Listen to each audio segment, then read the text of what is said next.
multifamily, when I transitioned from single family to scale up, I got a mentor. And that make a big difference because you leverage other people's knowledge and this person experience that he did, in over 10 years. I can do it in 1 year. And the knowledge.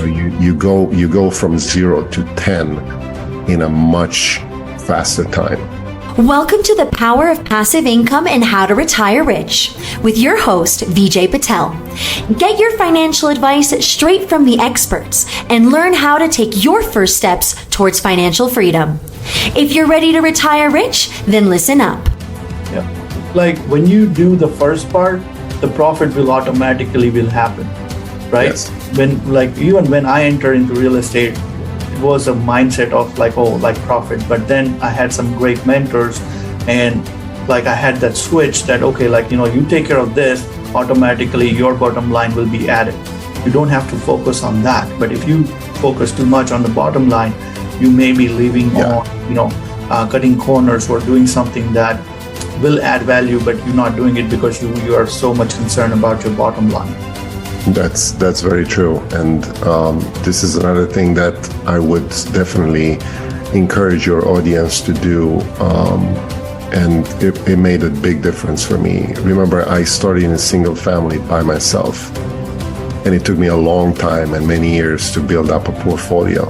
Yeah. In multifamily, when I transitioned from single family to scale up, I got a mentor. And that make a big difference because you leverage other people's knowledge and this person experience that he did, in over 10 years. I can do it in 1 year. And the knowledge. You go from 0 to 10 in a much faster time than by yourself. Especially you learn from their mistakes, right? And that's one thing that will eat up your time more than your progress, right? Yes, absolutely. And the price you pay for those mentorship programs or, mentor time or anything like that, it's very small compared to what your benefits are from that. You basically pay for time. Yeah, just to 2 minutes. Faster. For our audiences, Tudor or me did not become who we are in 1 year.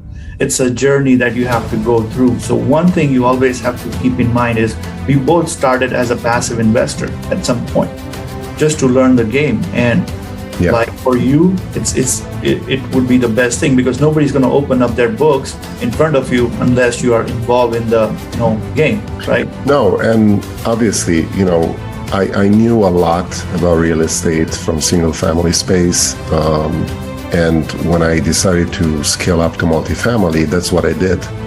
I started investing passively in a lot of deals with a lot of people just to know the people, know the terms, know the groups, create a trusting relationship between us and see how that works out. And once I start having an inside view of how the business is doing and what the protocols are and how the communication goes, you have a different perspective, right? And as a passive investor, and your show is geared to passive investing, right? So I would definitely tell people to try that avenue first of investing passively with several groups and see how that goes.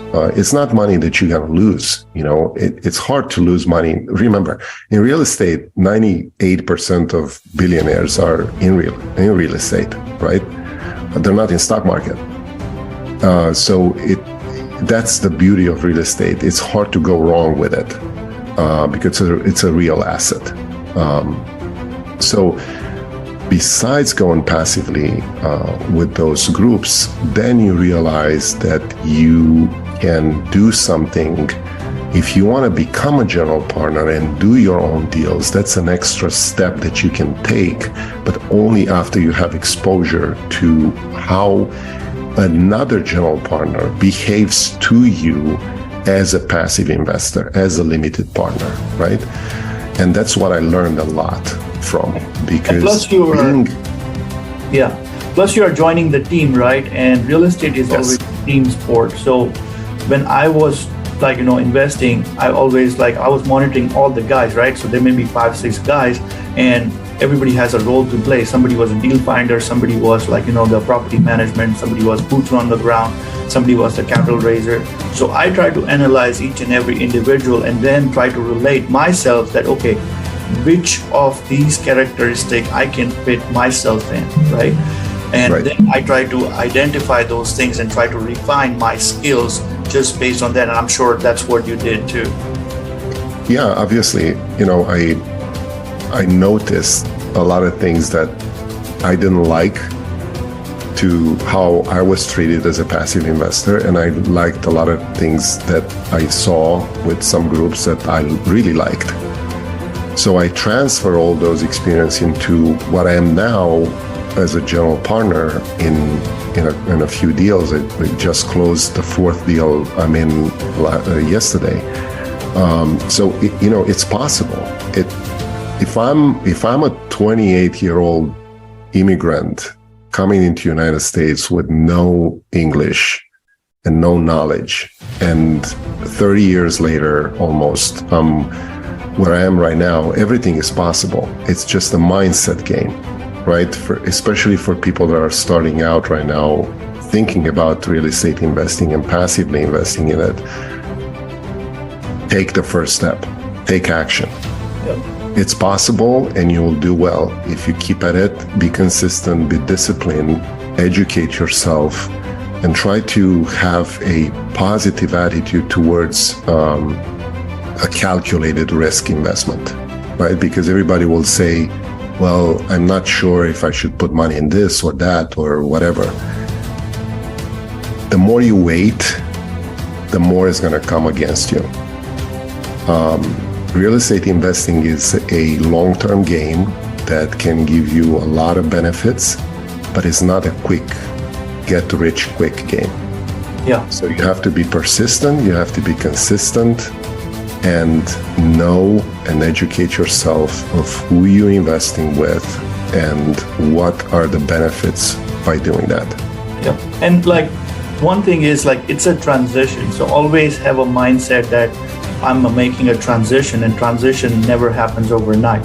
So whether it's W-2 employed making $60,000, $100,000, but just have that transition mindset that, okay, next year I'm gonna take away 25%, then second year 30%, 40%, 50%, and once you get to the 50% of your saving, that's where the numbers will start making sense. And if you follow Warren Buffett, the power of compounding is something that real estate offers so much, along with depreciation. So again, this is one thing that we always talk in my group is real estate is a index fund which will give you the best return against inflation. If you consider any funds that you're trying to monitor or try to put your money in, and you compare with the real estate, it will give you even better return with security backed by real estate. As you mentioned that 98% of the time things will not go wrong. Maybe there's a depreciation, decrease in price or decrease in value, but it's not going to be I have yet to see less than 30% drop in real estate value. This is worse. I'm talking about a worst case scenario where real estate property value will drop 30% and there's a blood on the street, right? Yeah, but exactly. It won't be more than that. So your 70% is still secure compared to a stock which will get zero or delisted, and then you lose your all lifelong savings. And I've seen some horror stories of wiping off 401k retirements, right?